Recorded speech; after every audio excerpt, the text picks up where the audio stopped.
6 principes stoïciens pour développer l'autodiscipline.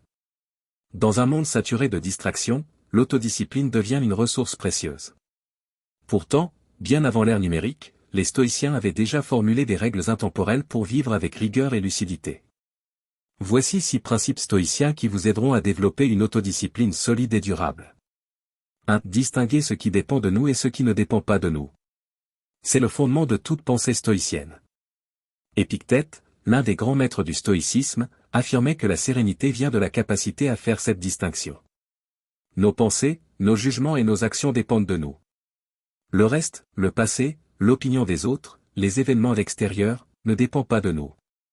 Développer l'autodiscipline commence ici, en refusant de gaspiller son énergie à vouloir contrôler l'incontrôlable. Se concentrer sur ce qui dépend de soi, c'est reprendre le pouvoir sur sa vie. 2. Agir en accord avec la raison. Pour les stoïciens, vivre selon la raison, c'est vivre selon notre véritable nature humaine. La discipline n'est pas une contrainte extérieure mais un alignement intérieur. C'est choisir d'agir non pas selon nos pulsions ou nos envies passagères, mais selon nos valeurs profondes et nos objectifs de long terme. Quand vous vous imposez une routine, un effort, une rigueur, vous ne vous brimez pas, vous vous réalisez. 3. Anticiper les tentations et les obstacles. Les stoïciens utilisaient une pratique mentale appelée préméditatio malorum, la préméditation des maux. Elle consistait à imaginer les épreuves à venir, non pour s'angoisser, mais pour s'y préparer mentalement. En matière de discipline, cela signifie identifier à l'avance les moments où vous risquez de faiblir, fatigue, tentation, pression sociale, et prévoir des stratégies de résistance. Vous ne serez pas surpris, et donc, vous serez plus fort.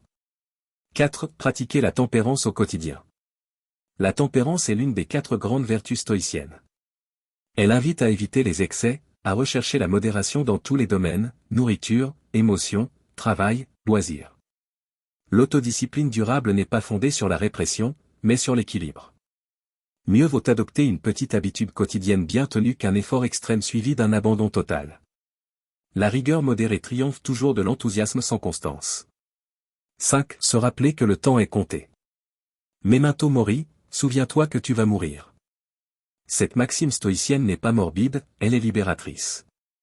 Elle nous rappelle que chaque journée est précieuse, et que remettre à demain ce que nous pouvons faire aujourd'hui est une perte irréversible. La conscience de la brièveté de la vie pousse à l'action. Elle nous aide à ne pas céder à la paresse, car chaque heure perdue ne reviendra jamais. 6. Ne pas attendre la motivation pour agir. Les stoïciens enseignaient qu'il ne faut pas attendre l'envie ou l'émotion adéquate pour faire ce qui est juste. L'homme discipliné agit parce que c'est ce qu'il doit faire, pas parce qu'il en a envie à l'instant. C'est en agissant que la motivation vient, pas l'inverse. La discipline véritable se construit sur l'engagement, pas sur l'impulsion. Conclusion. L'autodiscipline, chez les stoïciens, n'est pas une posture rigide ni un combat de tous les instants. C'est une manière de vivre en accord avec soi-même, avec lucidité, constance et calme. En appliquant ces 6 principes, se concentrer sur ce qui dépend de nous, agir rationnellement, anticiper les obstacles, cultiver la tempérance, valoriser le temps et passer à l'action sans attendre, vous renforcez votre esprit et vous vous rapprochez d'une liberté intérieure rare dans notre époque agitée. Car comme l'écrivait Sénèque, la discipline est la liberté.